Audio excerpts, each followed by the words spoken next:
요한복음 3장. 니고데모라 하는 바리새인이 있었는데 그는 유대인 사회의 지도층에 속하는 사람이다. 그가 밤에 예수님께 와서 말하였다. 랍비시여, 당신이 하나님께서 보내신 선생님이라는 것을 우리가 알고 있습니다. 만약 하나님이 당신과 함께 하시지 않는다면 당신은 이런 표적들을 행하실 수 없습니다. 예수님께서 니고데모에게 말씀하셨다.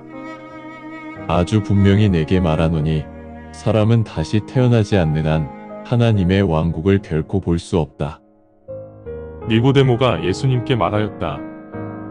이미 나이가 들었는데 어떻게 다시 태어납니까? 어머니 뱃속으로 다시 들어가서 태어나야 하는 것입니까? 예수님께서 답하셨다. 아주 분명히 내게 말하노니 사람은 물과 성령으로 태어나지 않는 한 하나님의 왕국에 들어갈 수 없다. 육신에 의해 태어난 것은 육이고 성령에 의해 태어난 것이 영이다. 너희는 다시 태어나야 한다라고 말한 것에 놀라지 말라. 바람은 바람이 원하는 대로 분다. 너희가 바람의 소리는 들어도 그 바람이 어디에서 와서 어디로 가는지는 알지 못한다. 성령으로 다시 태어나는 자도 그러하다. 니고데모가 예수님께 답하여 말하였다. 어떻게 하면 다시 태어날 수 있습니까? 예수님께서 답하여 말씀하셨다. 너는 이스라엘의 선생이면서 이것을 알지 못하느냐? 아주 분명히 내게 말하노니 우리는 우리가 아는 것을 말하고 우리가 본 것을 증언하는데 너희는 우리의 증언을 인정하지도 않고 받아들이지도 않는다. 내가 이 땅에 속한 것들을 말하는데도 내가 믿지 않는데 내가 하늘에 속하는 것들을 말한다면 내가 어떻게 믿겠느냐? 하늘로 올라간 자는 아무도 없으나 하늘에서 내려온 분은 계신다. 하늘에 계신 인자가 바로 그분이시다. 모세가 광야에서 뱀들을 들어 올린 것처럼 인자도 반드시 그렇게 들어 올림을 받아야 한다. 그래야 인자를 믿는 사람들도 죽지 않고 영생을 얻게 될 것이다. 하나님께서 세상을 너무 사랑하시어 하나님의 독생자 아들을 세상 사람들에게 주셨다. 따라서 그 아들을 믿는 자들은 멸망하지 않고 영존하는 생명을 얻을 것이다. 하나님께서 세상을 정죄하시려고 하나님의 아들을 보내신 것이 아니고 세상을 구원하기 위해 독생자 아들을 세상에 보내셨다. 독생자 아들을 믿는 자는 유죄 판결을 받지 않으나 믿지 않는 자는 이미 유죄 판결을 받은 것이다.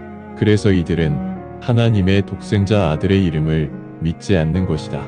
인간의 행동이 사악하였기 때문에 인간은 빛보다 어둠을 사랑하였다. 그래서 빛께서 이 세상에 오셨으므로 빛을 이 땅에 오시게 한 것은 바로 정죄 때문이다. 사악한 행동을 하는 자들 모두가 빛을 증오하며 자신들의 행실이 빛에 의해 드러나지 않도록 하려고 빛에 다가오지도 않는다. 그러나 진리를 실천한 자는 빛에 다가오기 때문에 자신의 행실이 하나님께 합당한 것임을 확실히 드러내 보일 것이다. 그 후 예수님은 제자들과 함께 유대 땅에 머무르시면서 세례를 주시고 계셨다. 그 당시 세례 요한도 살림 근처에 있는 에논에서 세례를 주고 있었다. 그곳에 물이 많았기 때문에 사람들이 그곳에 와서 세례를 받았다. 이 시기는 세례 요한이 아직 감옥에 투옥되기 전이었다. 그 무렵 세례 요한의 제자들과 유대인들 사이에 정결의식에 대한 논쟁이 일어났다. 유대인들이 세례 요한에게 다가와 말하였다. 랍비여 보세요. 요단강 건너편에서 당신과 함께 있던 분, 선생이 증언하였던 그분이 지금 세례를 주고 있는데 사람들이 모두 그분에게로 가고 있습니다. 세례 요한이 답하여 말하였다. 하늘에서 주시지 않으면 사람은 아무것도 받을 수 없다. 나는 그리스도가 아니며 단지 그 분에 앞서 먼저 보내진 자이다라고 내가 분명히 당신들에게 말하였으니 너희가 이에 대한 증인들이다. 신부를 얻는 자는 신랑이다. 기다리던 중 신랑의 인기척을 들은 신랑의 친구들이 신랑의 음성에 매우 기뻐할 것이다. 나의 기쁨도 그러하며 이제 그 기쁨이 실현되었다. 이제 그 분은 흥하셔야 하고 나는 쇠퇴해야 한다. 위에서 오신 분이 그 무엇보다 가장 중요하다. 땅에 속하는 자는 세상적인 존재이기에 세상의 것들을 말한다. 하늘에서 오신 분이 가장 중요하신 분이다. 그 분이 보시고 들으신 것을 증언하셨으나 아무도 그 증언을 받아들이지 않는다. 그 분의 증언을 받아들인 자는 하나님께서 진실하시다는 것을 입증한 자이다. 하나님께서 측량할 수 없을 만큼 풍성하게 성령을 그분께 주셨기 때문에 하나님께서 보내신 그분은 하나님의 말씀을 선포하신다. 아버지께서 아들을 사랑하시어 그 아들에게 모든 것을 맡기셨다. 하나님의 아들을 믿는 자는 영존하는 생명을 가질 것이나 그 아들을 믿지 않는 자는 영존하는 생명을 보지 못한 채 하나님의 진노만 그에게 임할 것이다. 요한복음 4장. 예수님께서 세례 요한보다 더 많은 제자들을 만드시고 세례도 더 많이 주셨다는 소문이 바리새인들 귀에 들어가자 비록 예수님께서 직접 세례를 주신 것이 아니고 제자들이 세례를 주었지만 예수님은 유대를 떠나 다시 갈릴리로 가셨다. 예수님께서 사마리아를 가로질러 가셔야 되는 상황이라 수가라라는 사마리아 도시에 가시게 되었는데 이 도시는 야곱이 그의 아들 요셉에게 주었던 지역 인근에 위치해 있었다. 그 당시 야곱의 샘이 그곳에 있었다. 여행에 지친 예수님께서 그 샘물가에 앉아 계셨는데 그때가 6시경이었다. 한 사마리아 여인이 물을 기르기 위해 샘에 오자 예수님께서 그 여인에게 말씀하셨다. 내게 마실 물을 주어라. 그때 제자들은 음식을 사기 위해 시내에 갔기 때문에 그곳에 없었다. 그 사마리아 여인이 예수님께 물었다. 어떻게 유대인인 당신이 사마리아 여성인 나에게 물을 달라고 하십니까? 그 당시 유대인들은 사마리아인들과 거래를 하지 않았다. 예수님께서 그 여인에게 답하여 말씀하셨다. 만약 내가 하나님의 선물을 알았고 내게 마실 물을 주어라라고 내게 말한 사람이 누구인지 내가 알고 있었다면 그분에게 간구하였을 것이다. 그러면 그분도 내게 생명수를 주었을 것이다. 그 여인이 예수님께 물었다. 선생님, 당신은 물을 기를 도구도 없고 샘도 깊은데 어디에서 생명수를 가져오신다는 말씀인가요? 우리에게 이 샘을 주시고 본인도 마시고 그분의 자손과 가축들도 마신 우리의 조상 야곱보다 당신이 더 위대하신가요? 예수님께서 그 여인에게 답하여 말씀하셨다. 이 물을 마신 자는 다시 목이 마르지만 내가 주는 물을 마신 자는 목이 마르지 않을 것이다. 내가 주는 물이 그 물을 받은 자 안에서 샘솟는 연못이 되어 영존하는 생명으로 흘러들어가기 때문이다. 그 여인이 예수님께 말하였다. 선생님, 그 물을 저에게 주세요. 그러면 저도 목이 마르지 않을 것이고 여기에 물을 기르려고 올 필요도 없겠네요. 예수님께서 그 여인에게 말씀하셨다. 가서 내 남편을 불러 같이 여기로 와라. 그 여인이 답하여 말하였다. 저는 남편이 없어요. 예수님께서 그 여인에게 말씀하셨다. 저는 남편이 없어요. 라고 말하는 내 말이 맞다. 왜냐하면 내게 남편이 5이 있었으나 지금 내게 있는 그 사람은 내 남편이 아니다. 그 점에 있어서는 내가 솔직히 말하였다. 그 여인이 예수님께 말하였다. 선생님, 당신이 대언자라는 사실을 이제 알겠어요. 우리 조상들은 이 산에서 경배를 드렸는데 당신네 유대인들은 예루살렘에서 경배를 드려야 한다고 말합니다. 예수님께서 그 여인에게 말씀하셨다. 여인아, 나를 믿어라. 내가 이 산에서도 아버지를 경배하지 아니하고 예루살렘에서도 경배하지 않을 때가 오고 있다. 너는 내가 알지 못하는 것을 경배하지만 우리는 무엇을 경배해야 하는지 알고 있다. 왜냐하면 구원은 유대인에게 속한 것이기 때문이다.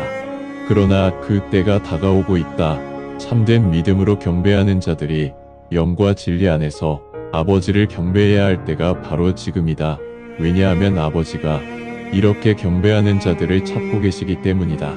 하나님은 영이시기 때문에 영이신 하나님을 경배하는 자들은 영과 진리 안에서 경배해야 한다. 그 여인이 예수님께 말하였다. 저는 메시아가 오실 것을 알고 있으며 그 분이 오시면 우리에게 모든 것을 말씀해 주실 것입니다. 메시아를 그리스도라고 부른다. 예수님께서 그 여인에게 말씀하셨다.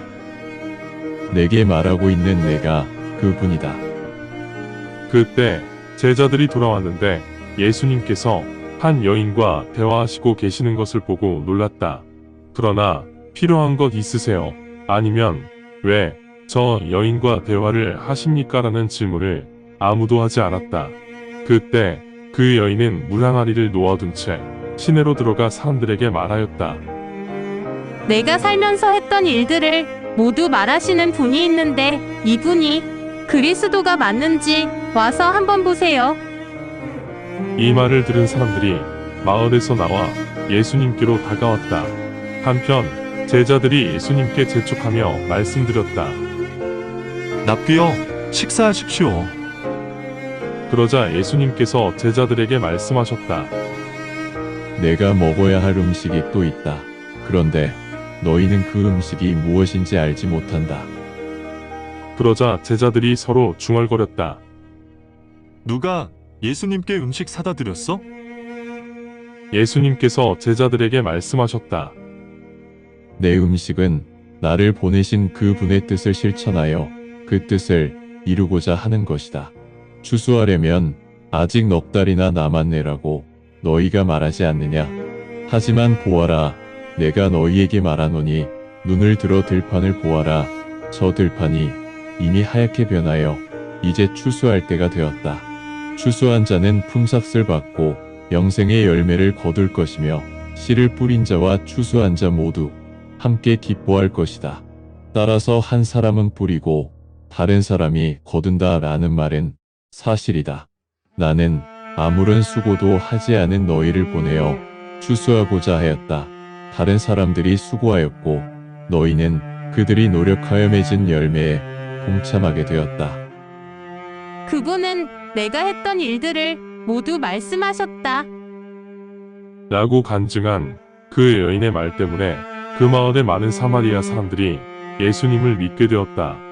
그 사마리아인들이 예수님께 와서 자신들과 같이 지내시기를 간곡히 청하여 예수님께서는 그곳에서 이틀을 머무르셨다.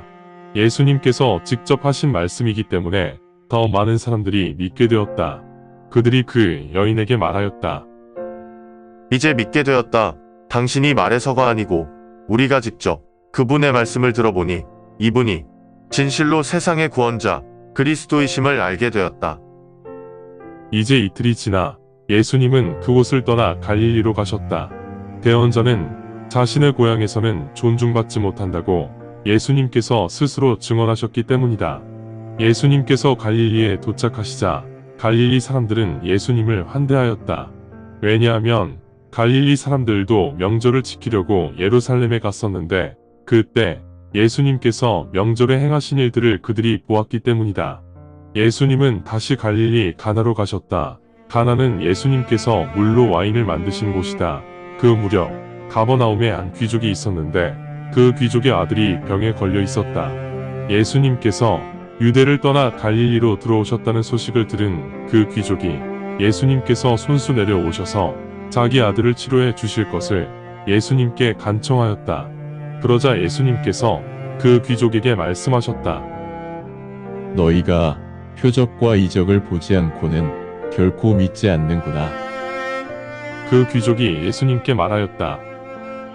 선생님, 제 아이가 죽기 전에 내려와 주십시오. 예수님께서 그 귀족에게 말씀하셨다. 이제 내 길을 가라. 내 아들은 살아있다. 그러자 그 귀족은 예수님의 말씀을 믿고 떠나갔다. 그 귀족이 집으로 가던 중 자신의 하인들을 만났는데 그 하인들이 말하였다. 당신의 아들이 살았어요. 그러자 그 귀족은 아들이 언제 낳았는지 하인들에게 물었고 그 하인들이 답하였다. 어제 7시경에 열이 사라졌어요. 그 아들의 아버지는 그 시간이 예수님께서 내 아들은 살아있다. 라고 자신에게 말씀하셨던 그 순간임을 알게 되었고 그리하여 그 귀족과 그의 가족 전체가 믿게 되었다. 이 일이 예수님께서 유대에서 나와 갈릴리에 오셔서 다시 행하신 두 번째 표적이다. 감사합니다. 주님의 말씀입니다. 성경을 처음 접하는 분들에게 기존의 한글 성경은 항상 이해하기 어려운 책입니다. 그래서 영어판 NKJV 성경과 여러 주석과 참조문헌을 활용하여 내용을 전달하기 위해 쉽게 풀어 표기하였습니다. 성경을 듣고 읽을 때 주님의 영이 임재하기 원합니다.